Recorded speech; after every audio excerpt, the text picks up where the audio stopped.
सबसे पहले सभी का स्वागत है, सभी को राम राम। आज हम कक्षा 10 का जो मॉडल पेपर नंबर 4 है संजीव डेस्क वर्क से, उसका खंड ब करेंगे और उसमें क्वेश्चन नंबर सबसे पहले दिया गया क्वेश्चन नंबर 4। क्वेश्चन नंबर 4 में दिया गया यदि 1261 और 1067 ये दो संख्या है, इनका एचसीएफ हमें दिया गया 97 है, तो इनका एलसीएम क्या होगा वो हमें बताना है। तो हमेशा एक चीज याद रखिएगा, जब भी कभी दो संख्या हमें दे रखी है और उनका लय से या मय से कुछ भी हमें दिया गया हो, तो एक चीज याद रखिएगा, सिंपल सा फॉर्मूला होता है, ये प्रश्नावली 1 से है, दोनों संख्याओं का गुणनफल बराबर में एचसीएफ और गुणा में एलसीएम होता है। तो सिंपल हमें क्या करना है, दोनों संख्या गुणा में रखनी है और सामने हमें क्या करना है, जो भी हमें दिया गया, जैसे एचसीएफ हमें दिया गया 97, उसके नीचे हम लिखेंगे गुणा में एलसीएम हमसे पूछा गया है। तो यहाँ पे 1261 गुणा में 1067 और बराबर में एलसीएम है, ये जो गुणा में यहाँ पे 97 था वो उधर आए किस में आ जाएगा, डिवाइड में, भाग में। तो अब हम यहां से इसको हल करेंगे। हम देखते हैं किसी भी संख्या से अगर ये जा सकता है, कट सकता है, तो हम इसे काट देंगे। जैसे हम देखते हैं यहां पर, तो जैसे हमें पता है कि इन दोनों गुणा करने और इसका भाग लगाना है, तो भाग तो हमें लगाना ही लगाना है, तभी हमारा आंसर आएगा। तो ये 97 यानी 97 जो संख्या है वो क्या है, एक पूरी पूरी अभाज्य संख्या। अभाज्य संख्या मतलब है कि किसी पहाड़े से कटेगी तो नहीं, तो हमें अगर भाग लगाना है तो पूरे 97 का ही लगाना पड़ेगा, जो कि थोड़ा डिफिकल्ट है बट हम लगा सकते हैं। जैसे हम इसे हल करके देखते हैं, यहाँ पर रफली हम देखते हैं यहाँ पर कि जैसे हमारे पास यहाँ पे 97, तो हमें 97 का भाग लगाना है। हमारे पास दो संख्या, तो हम एक बार इसे देख लेते हैं, अगर इसमें भाग नहीं जाएगा तो हम नेक्स्ट इसमें देखेंगे या फिर पूरे में गुणा करके हम देखेंगे, क्योंकि एलसीएम दिया तो हमें पता है कि पूरा पूरा ही निकलेगा। तो हम देखते हैं, जैसे 97 के पहाड़े में 97 एक बार आता है, 126 में से हम 97 माइनस करेंगे तो आएगा यहाँ पर 29 बचेगा। ऊपर से हम एक जो संख्या है वो यहाँ पर उतार देंगे, तो 291। 97 के पहाड़े में 3 बार में आता है पूरा पूरा 291, तो ये तो पूरा भाग चलेगा कितनी बार, 13 बार। तो हम लिख सकते हैं कि 97 से 1261 13 बार चला गया। तो अब हमें करना है क्या, सिर्फ 13 की गुणा करनी है 1067 से। ये सिंपल हम गुणा तो कर सकते हैं, जब इतना बड़ा डिवाइड कर सकते हैं तो गुणा तो हम इजीली कर सकते हैं। तो हम इसको गुणा करेंगे तो हमारा फाइनल आंसर आ जाएगा, तो आएगा वो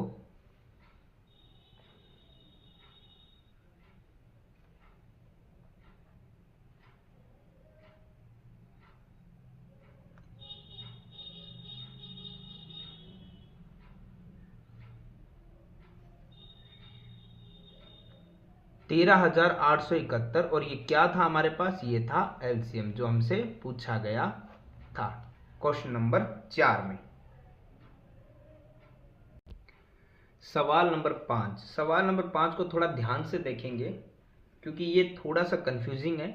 यहाँ पे हमें दिया गया है वह प्रतिबंध ज्ञात कीजिए कि बहुपद हमें ये दिया गया है और उसकी शून्यक हमें दिए नहीं गए, लेकिन बताएंगे कि एक दूसरे के व्युत्क्रम है। अब व्युत्क्रम क्या होता है, सबसे पहले ये जानना बहुत जरूरी है।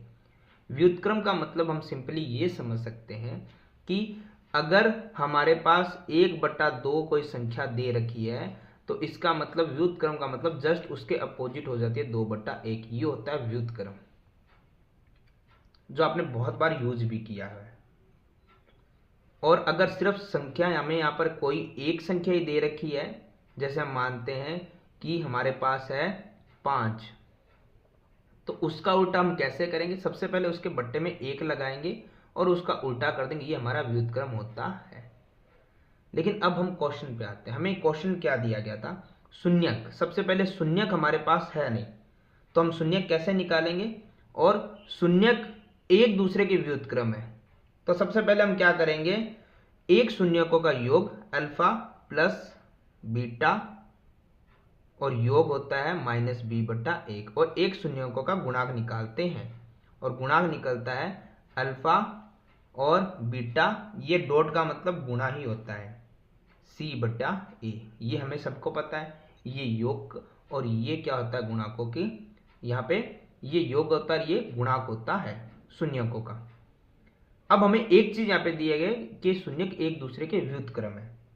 तो हम जैसे मानते हैं कि हमारा जैसे यहाँ पर है अल्फा, ये क्या हो जाएगा, बीटा का अगर व्युत्क्रम होगा तो ये हो जाएगा 1/p बीटा।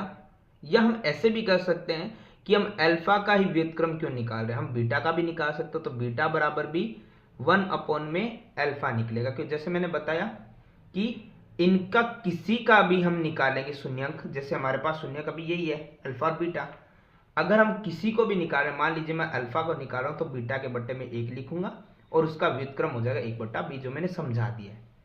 अगर आप अल्फा नहीं आप बीटा रखना चाहते हो तो बीटा भी रख सकते हैं और बराबर में अल्फा अपॉन 1 और उसका व्युत्क्रम हो जाएगा 1/अल्फा, कैसे भी कर सकते हैं आप। अब हमें सिंपल क्या करना है, किसी भी तरीके से, सिंपल तो वैसे ये है कि इसमें से जोड़ना पड़ेगा, ये सिर्फ गुणा करना है।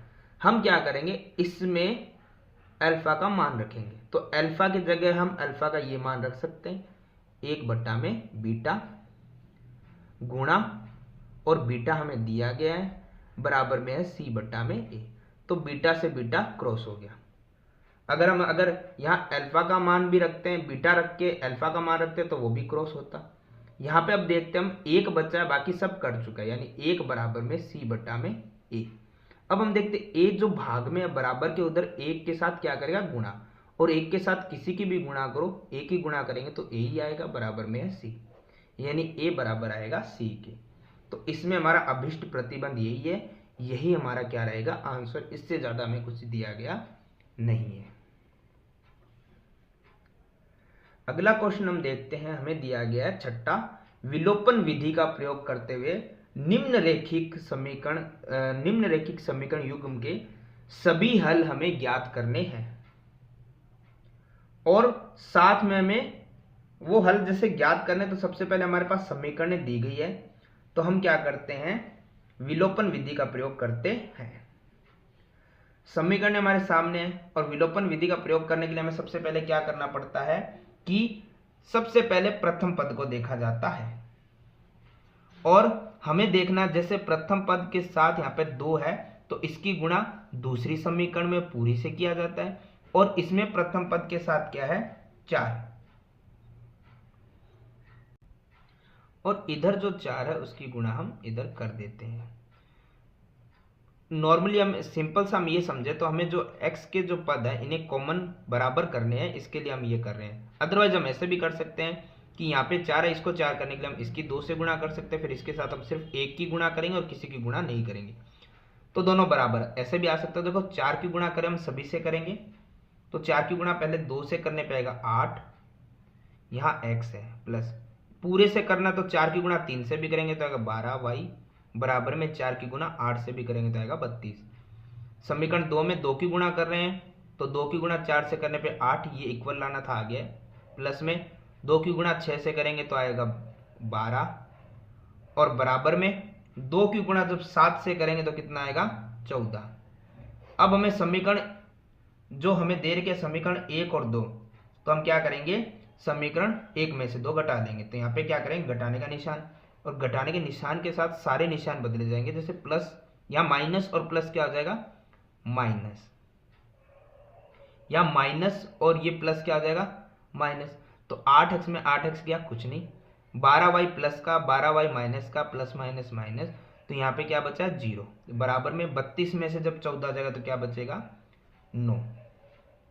तो अब हम देखते हैं हमारे पास जो समीकरण का हल आया है वो आया 0 बराबर 9, कोई भी x नहीं कोई भी y नहीं, ठीक है। तो हमारे पास जो समीकरण आई है वो अब मान जो उत्तर आया वो है 0 बराबर 9, जो कि एक असत्य कथन है, और इससे में समीकरण के कोई भी हल नहीं हो सकते हैं, क्योंकि अगर यहाँ पे y बराबर कुछ आता तो हम वो समीकरण 1 या 2 में रख के x का मान भी निकाल सकते थे, लेकिन अब हम नहीं निकाल सकते, तो हमें यहाँ पर यही बताना है कि यह असत्य कथन है और इसमें युग्म के कोई भी हल नहीं निकाले जा सकते। सवाल नंबर 7 हमारे सामने है, 3 अंकों वाली कितनी संख्याएं 7 से विभाज्य है। तो ये हमारा प्रश्नावली 5 से प्रश्न है एपी यानी समांतर श्रेणी से। देखिए 3 संख्याओं वाली कितनी संख्याएं 7 से विभाज्य है। सबसे पहले हमें इसमें A2 A3 ऐसे बनाने पड़ेंगे। तो सबसे पहली संख्या 3 अंकों वाली जो 7 से डिवाइडेड हो, तो देखिए 3 अंक शुरू होते हैं हमारे पास 100 से, उससे पहले 99 तक तो सिर्फ डबल डिजिट होती है, ट्रिपल डिजिट आती है 100 से। तो हमें एक चीज़ ध्यान में देनी है यहाँ पे कि 100 में 7 का भाग नहीं जाता, उसके बाद 101 में 7 का भाग नहीं जाता, 102 में नहीं जाता, 103 में नहीं जा रहा, 104 में नहीं जा रहा, 105 में 7 का ही भाग जा रहा है। तो सबसे छोटी 3 अंकों की संख्या जिसमें 7 से भाग जा रहा है वो 105 है। फिर तो आगे हमें पता है कि 7 का गैप रहेगा, तो अगली संख्या आएगी 112, उससे अगली आएगी 119, उससे अगली आएगी 126। इस तरीके से ये चलती चली जाएगी।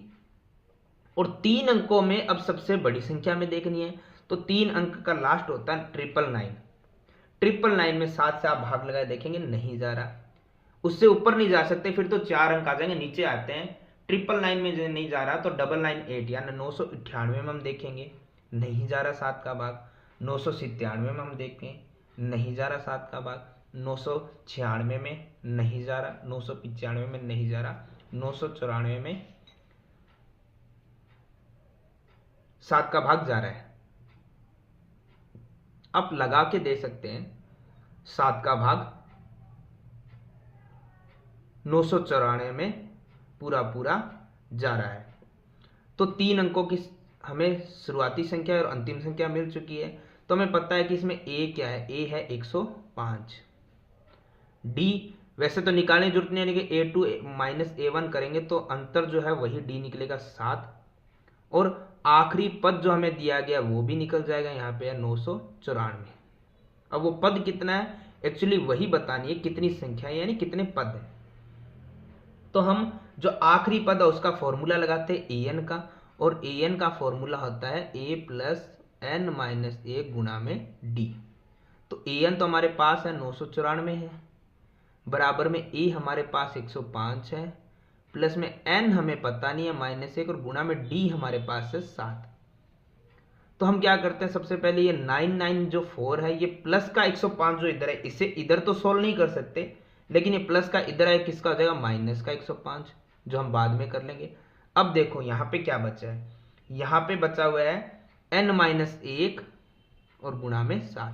तो सबसे पहले इसको माइनस करते हैं, 994 में से 105 जब माइनस करेंगे तो आएगा 889 बराबर में n-1 ये 7 गुणा में है, जो उधर गुणा से बराबर से इधर आएगा तो किसमें आ जाएगा भाग में।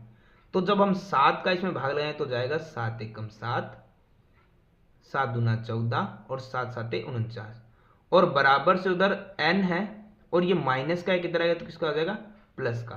तो 127 और 1 हो गया 128, यही हमारे n यानी के पद है। तो वो कितने पद या कितनी संख्या है जो 7 से विभाज्य होगी वो होगी 128।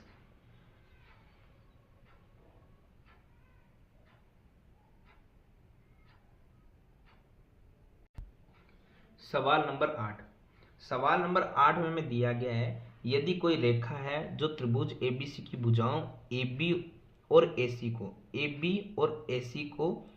D और E बिंदु पर प्रतिच्छेद कर रही है यानी काट रही है। अब हमें बताना है कि भुजा तथा भुजा BC के समांतर, ये भुजा DE हमें यहाँ पे दी गई है जो BC के समांतर है। हमें सिद्ध करना है कि AD बटा AB और AE बटा EC होगा। ऐसे सवालों में एक चीज ध्यान रखिएगा, सबसे पहले क्या हमें दिया गया है, क्या हमें सिद्ध करना है, वो हमें सब लिखना होता है। तो देखो दिया हुआ क्या है कि हमें यहाँ पे जो प्रतिच्छेद करने वाली भुजा है DE जो काट रही है वो भुजा BC के समांतर है, DE भुजा के BC के समांतर है, यानी DE समांतर है BC के। और हमें सिद्ध क्या करना है वो हम यहाँ लिख सकते हैं। सिद्ध हमें करना है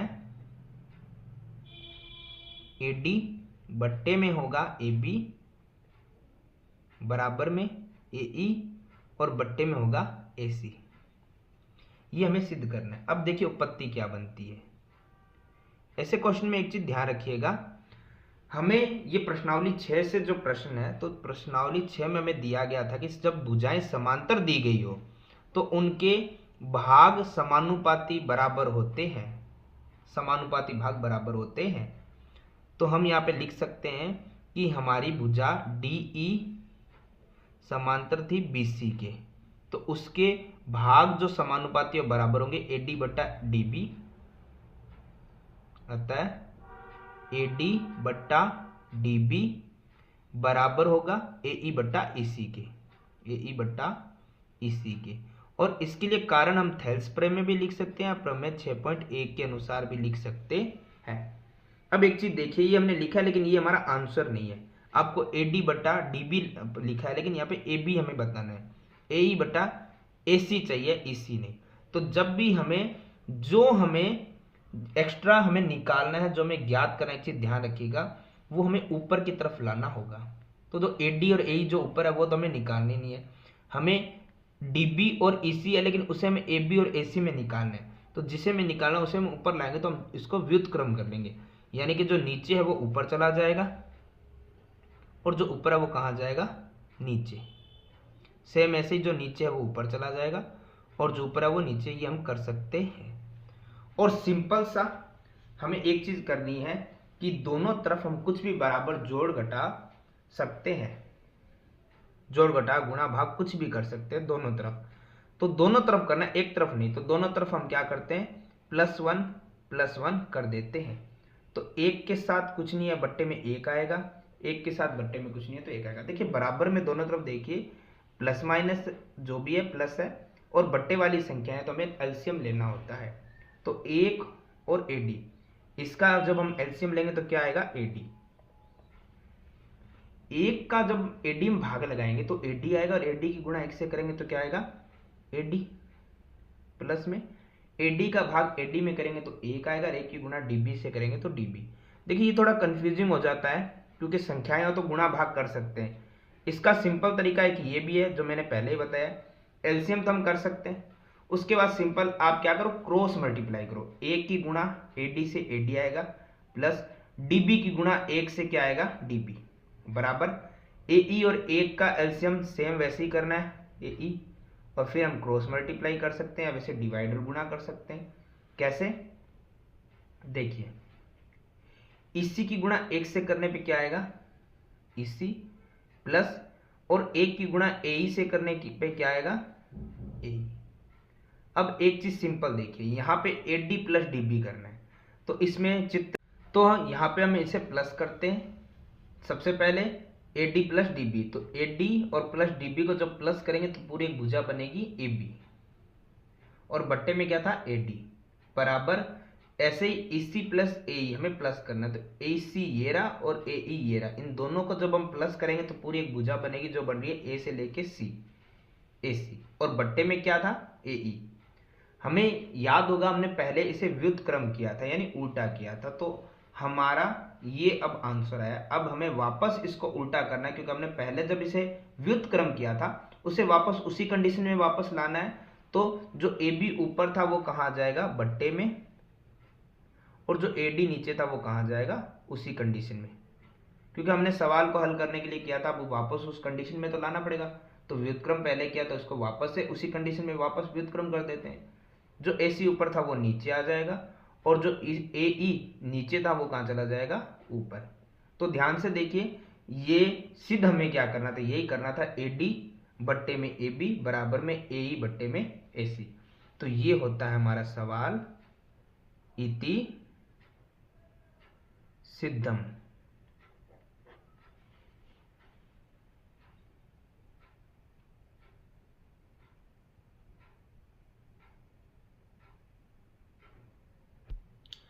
सवाल नंबर 9, सवाल नंबर 9 में हमें दिया गया है बिंदु A और बिंदु B, उनके निर्देशांक हमें दिए गए हैं। ये एक रेखाखंड पर है तो हम बना लेते हैं रेखाखंड पर बिंदु A और बिंदु B, जिसके निर्देशांक है 2 और -3 और B के हमारे पास है 5 और 6।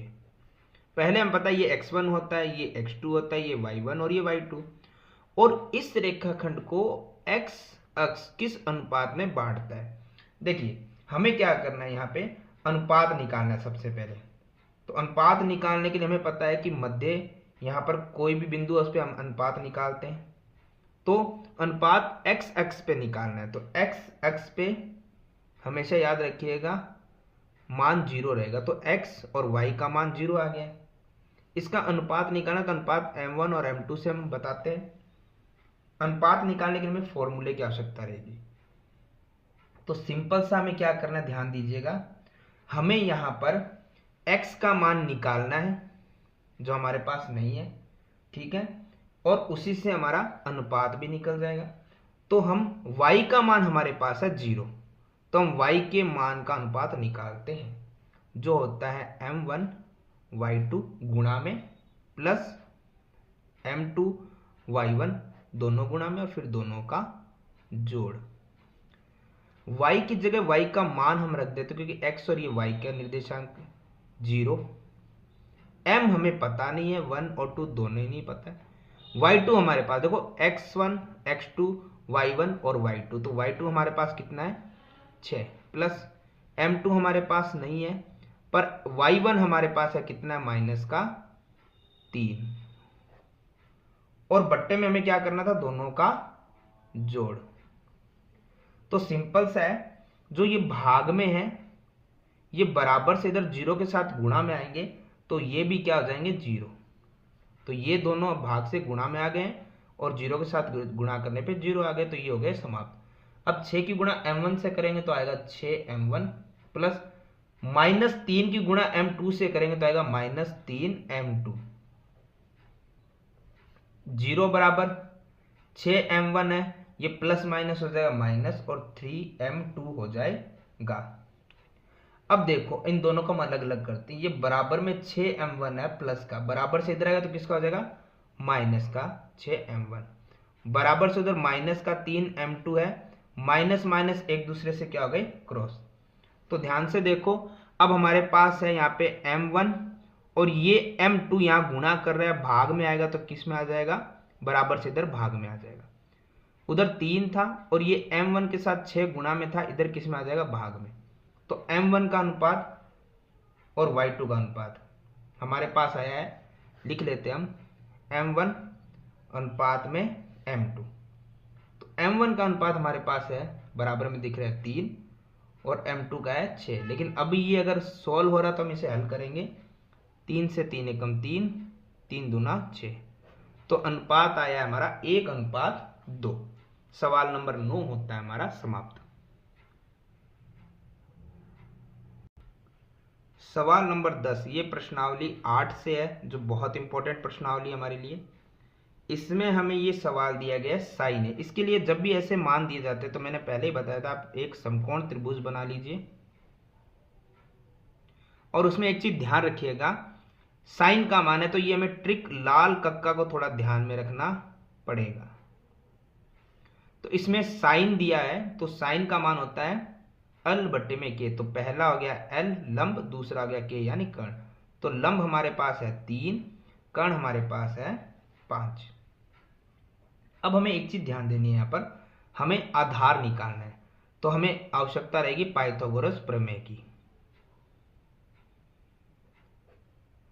पाइथागोरस प्रमेय से हम क्या कर सकते हैं, आधार निकाल सकते हैं, जो हम नाम कुछ भी दे सकते हैं ए बी सी। तो हम क्या करेंगे, हमें ए बी चाहिए, तो ए बी निकालने के लिए हमें क्या करना पड़ेगा, कर्ण में से लंब क्या करना होता है माइनस। तो हम देखते हैं यहाँ पर ये हमारा आधार हो गया, कर्ण हमारा 5 का स्क्वायर 25 और लंब हमारा 3 का स्क्वायर 9।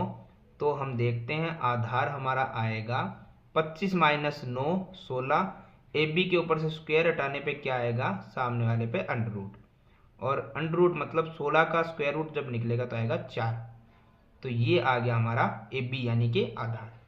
अब हमें चाहिए tan a plus cos a।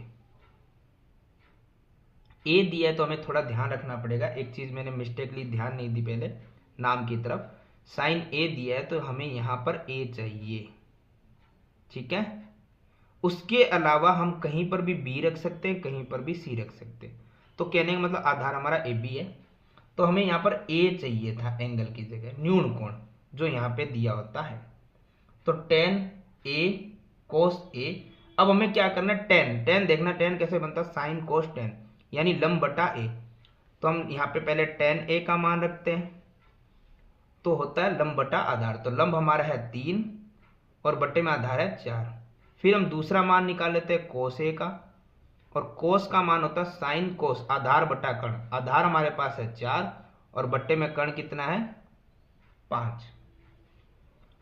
अब हमें सिंपली क्या करना है, इन दोनों को जोड़ना है। तो टेन है 3/4 और प्लस में कोस हमारे पास है 4/5। तो हमें पता है कि प्लस बट्टे वाली जब भी संख्या हो तो हमें बट्टे वाली संख्या यानी डिनोमिनेटर हरों का एलसीएम करना पड़ता है, और 4 और 5 का एलसीएम होगा 20। 4 का 20 में भाग करेंगे तो आएगा 5 बार, और 5 की गुणा 3 से करने पे आएगा 15। फिर है प्लस 5 का 20 में भाग करेंगे 4 बार, और 4 की गुणा जब 4 से ही करेंगे तो आएगा 16, और इन दोनों को प्लस करने पे आएगा 31 और बट्टे में है 20। तो टेन ए प्लस कोस ए को प्लस करने पे मान आने वाला है 31/20। इससे आगे ये हल नहीं हो सकता। तो यही हमारा क्या हो जाएगा आंसर। और इसके साथ ही अगर आपको किसी भी मॉडल पेपर में कोई भी क्वेश्चन में कोई भी प्रॉब्लम आ रही है तो आप वो कमेंट कर सकते हैं। और साथ में अगर आपको बुक से रिलेटेड भी कोई प्रॉब्लम है, किसी भी प्रश्नावली से कोई भी क्वेश्चन कोई भी एग्जाम्पल, तो आप उसको भी कमेंट कर सकते हैं, ताकि वो भी अलग से करके आपको समझा दिया जाएगा। बाकी आगे के मॉडल पेपर और क्वेश्चन के लिए आप जुड़े रहिए, ताकि आपको ज़्यादा से ज़्यादा क्वेश्चन आसानी से समझाए जा सके। और पेपर से रिलेटेड आपको कई मॉडल पेपर और भी बताए जाएंगे जो महत्वपूर्ण प्रश्न होंगे आपके लिए, ताकि आपके अच्छी तैयारी भी हो सके। तो इसके लिए आप जुड़े रहिए आगे। तो अभी क्वेश्चन नंबर 10 होता है कंप्लीट।